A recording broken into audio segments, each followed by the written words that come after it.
MOIN.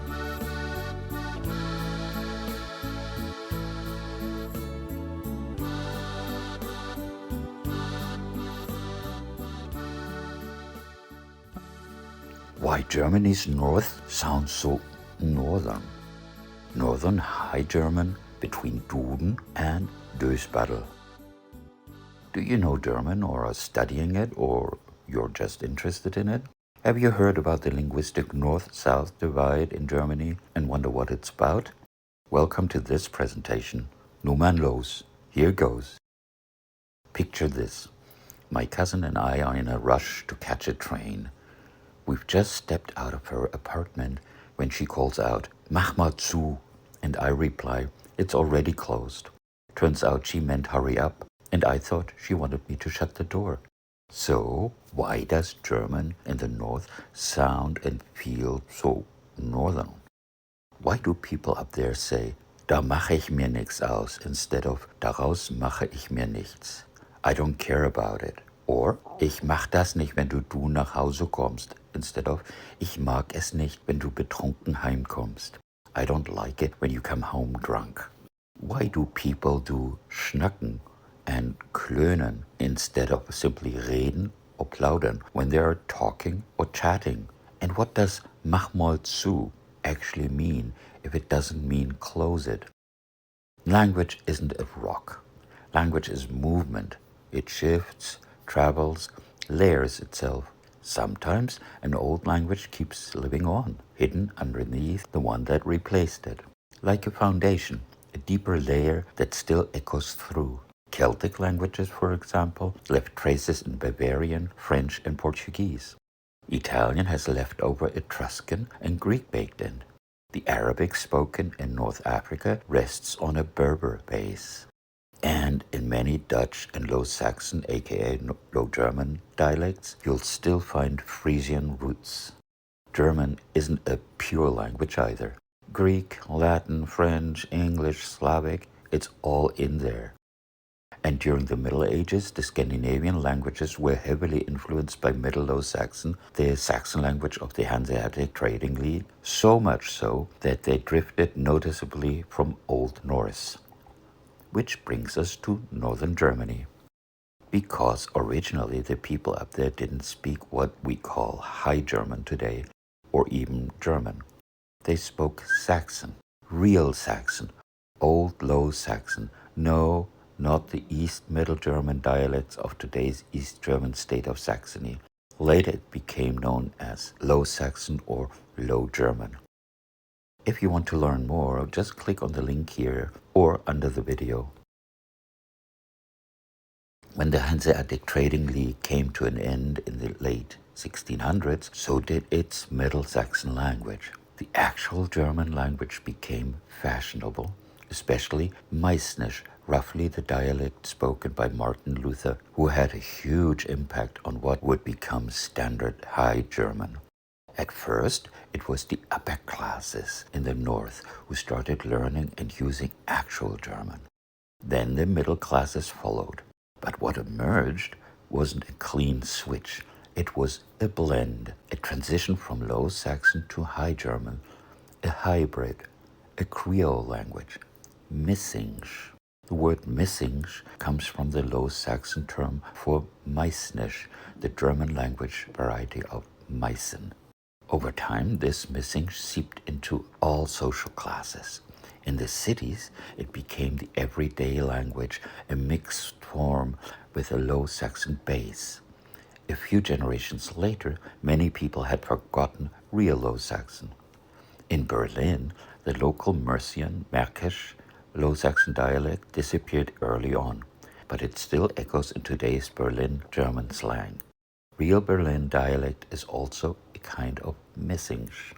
What happened in Berlin eventually happened in Hamburg, Bremen, Lübeck, Rostock, all over northern Germany. Some members of the upper classes studied in the south and brought back proper High German. Migrants from the south added more variation.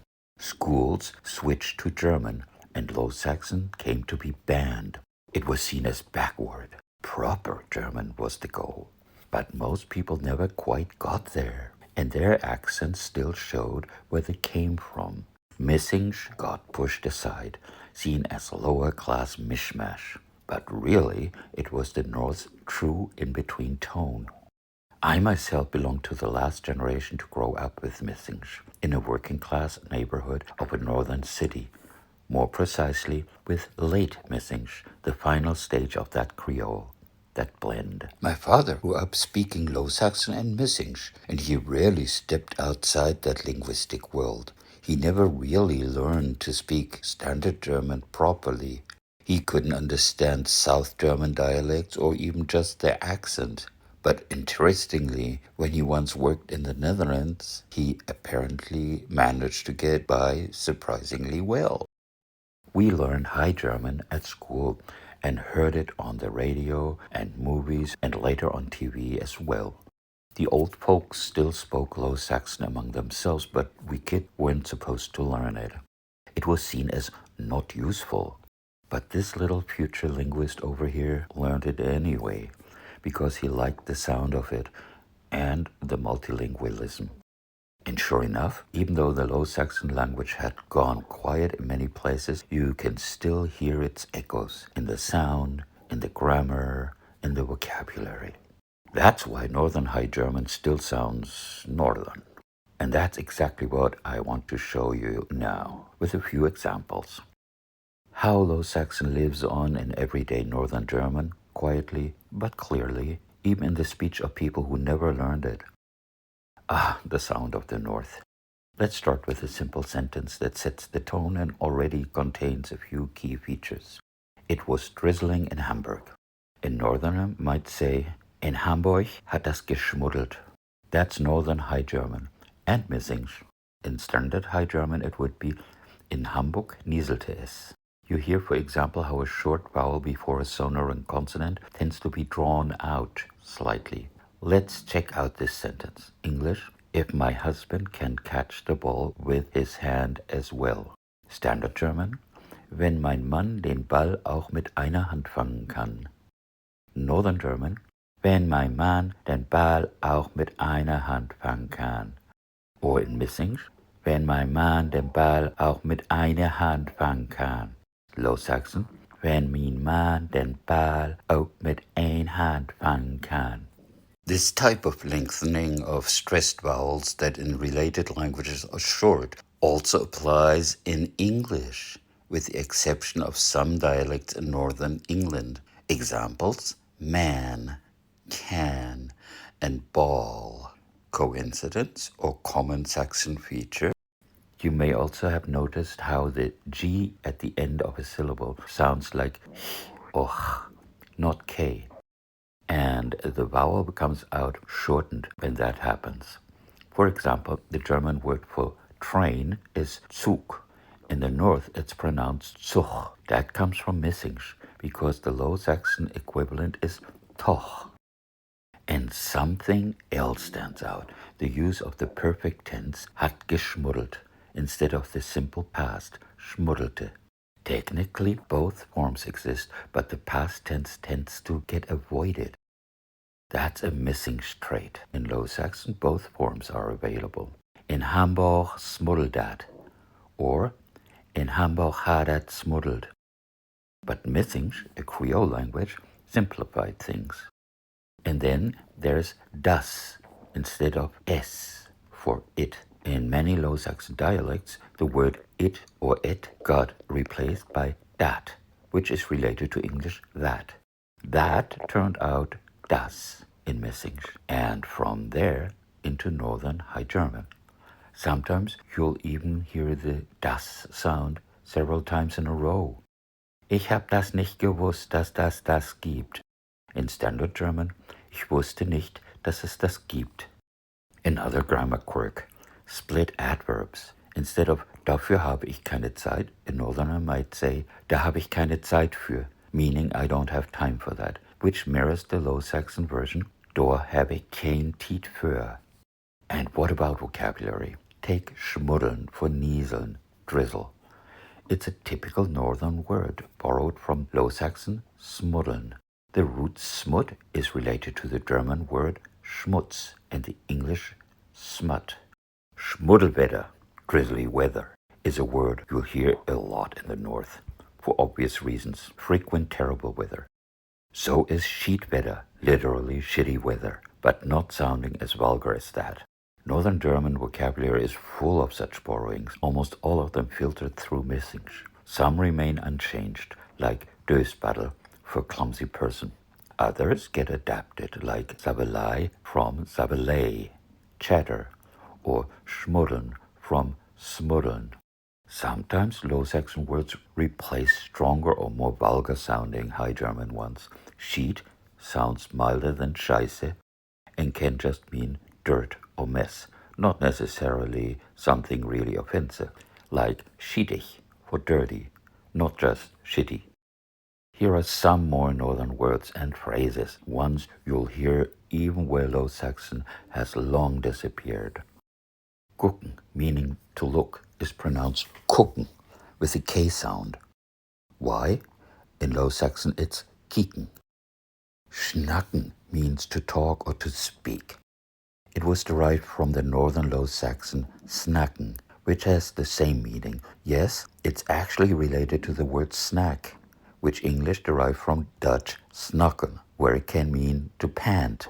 The basic meaning is to move the mouth, or perhaps more accurately, to move the jaws. And that's what you do when you eat or talk. By the way, the Scandinavian languages have also adopted snacken in the sense of talk from Low Saxon. Danish, snakke. Bokmål Norwegian, snakke. Nynorsk Norwegian, snakke. Swedish snacka. Klönen means to converse, specifically to have a pleasant chat, or American, to shoot the breeze. It comes from the Low Saxon word klön, the origin of which seems to be unknown. Pötchen means something like to potter around, to perform small chores here and there. This is the meaning of the original Low Saxon pötchen as well, which has the original meaning to make pottery. See, put means pot, so to potter. Butchern.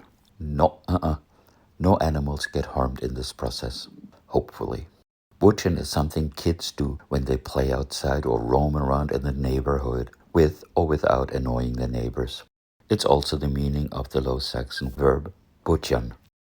It probably comes from the word butche, in some dialects butcher or butche, which also exists in both languages and refers to a boy, especially a lively, adventurous urchin.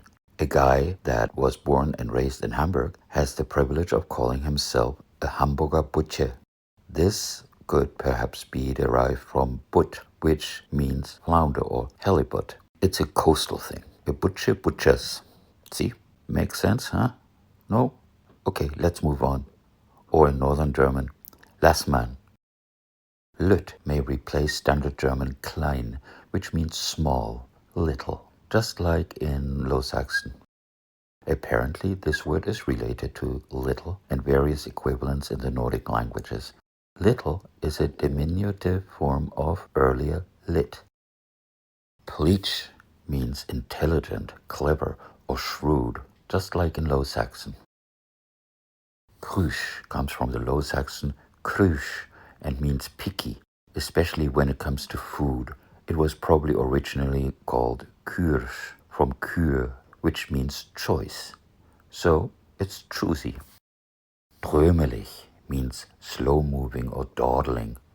This Low Saxon adjective and adverb originally meant something like dreamingly. Banig means very or extraordinarily, and also comes from Low Saxon, where it is the shortened version of unbannig, actually Low Saxon for unbridled or unrestrained. Fix can mean mightily or very in the north.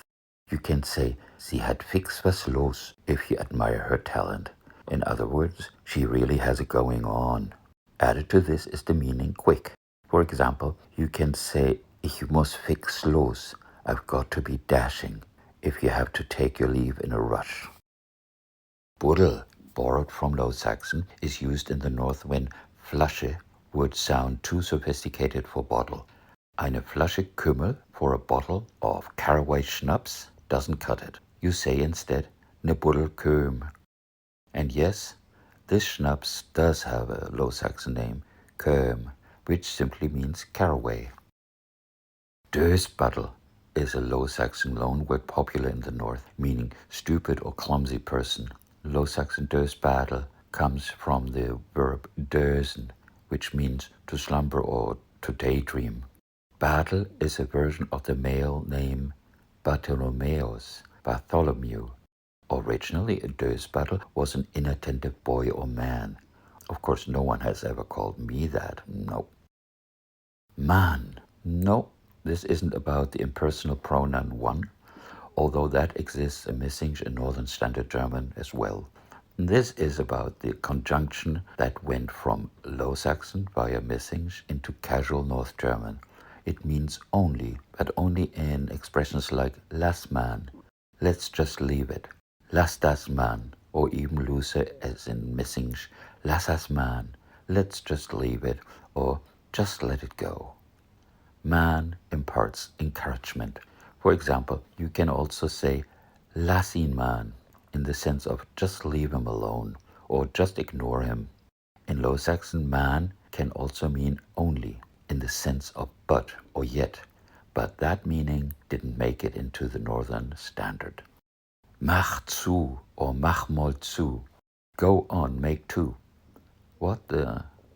Like the Low Saxon original morg mal toe or morg man toe, it means hurry up or get to it. You can also say nu man toe, which is borrowed from Low Saxon and means something like let's go. You see, it's hard to explain this in English. Let me put it this way. Northern German has borrowed from Low Saxon the ambiguity of toe, which in German is zu. It can mean to, onward, or closed. Remember my cousin asking me to make to? I thought she meant me to close the door, and she meant to hurry me along. So what do you think? Surveys suggest that Northern High German is among the most liked varieties in the German-speaking world. Do you agree? Leave a comment below.